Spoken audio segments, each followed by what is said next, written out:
So first, what I'm going to do, I'm just going to go to my dashboard and show you how the transaction is. So this is my dashboard. I'm going to just sign in what I have currently, because I've actually removed the money I have on my dashboard. Every morning what I do is any transaction I have for the day, I usually remove the money and take it out of the transaction machine. So I'm going to go to my page and click on transaction history. I'm going to see different transactions I have done for the week. So let's use this first one as an example. You were asking me a question, how much do they charge each time they do any transfer to you? So what I have here is the transaction history for my daily sales. So let me go down here. If you click of the day is this amount, so I had to transfer it out of the POS Flutterwave machine. So this is what the transaction history is, and this is what they charge me for removing 13,400. You can see it here. I'm going to just circle it so that you're going to see everything. So I'm going to go back to clients that paid. So this client paid using his POS machine, and this is what he paid. The actual figure was 6,500, but Flutterwave is actually charging you some percentage on that 6,500.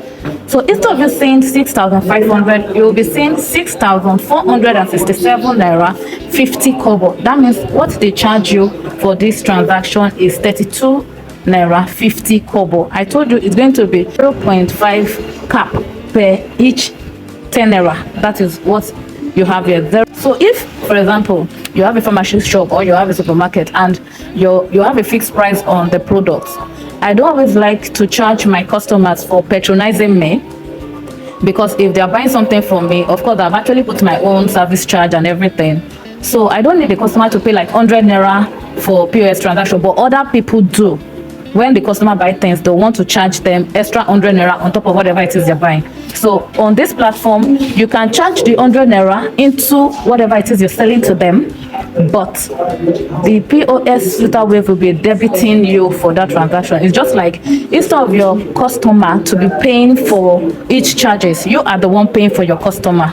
Except you want your terminal to be the reverse, that any transaction you do or any transaction your customer is doing, let the Flutterwave charge your customer. There are two different types. So you're the one that will tell me which one you want. If you want the transaction POS where the customer will be charged for each transaction the customer is doing, you can do that. Or you want to get the charges for any transaction your customer is doing. So for example, let me give you an illustration. I want to buy something of 15,000 naira and your customer is giving you your card to slot in into your Flutterwave machine.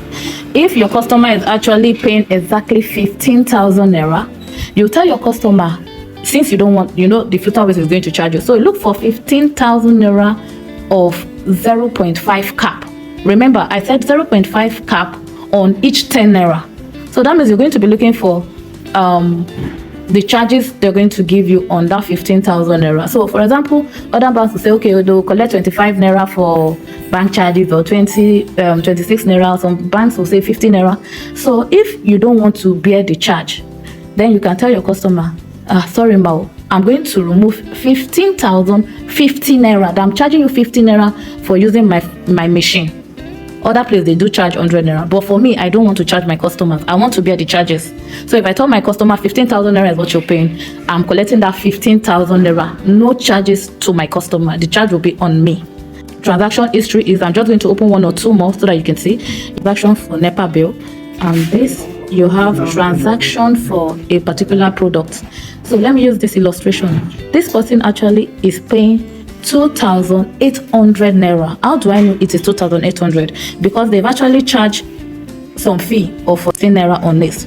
Why do I know it's 2,800 or so? It's because what I have here is 2,786 naira. So if you remove that from the figure you have here, you should know that this person actually paid 2,800, but Flutterwave will actually charge you this amount based on the 0.5 cap per 10 naira, and that is why you're having the fraction on top.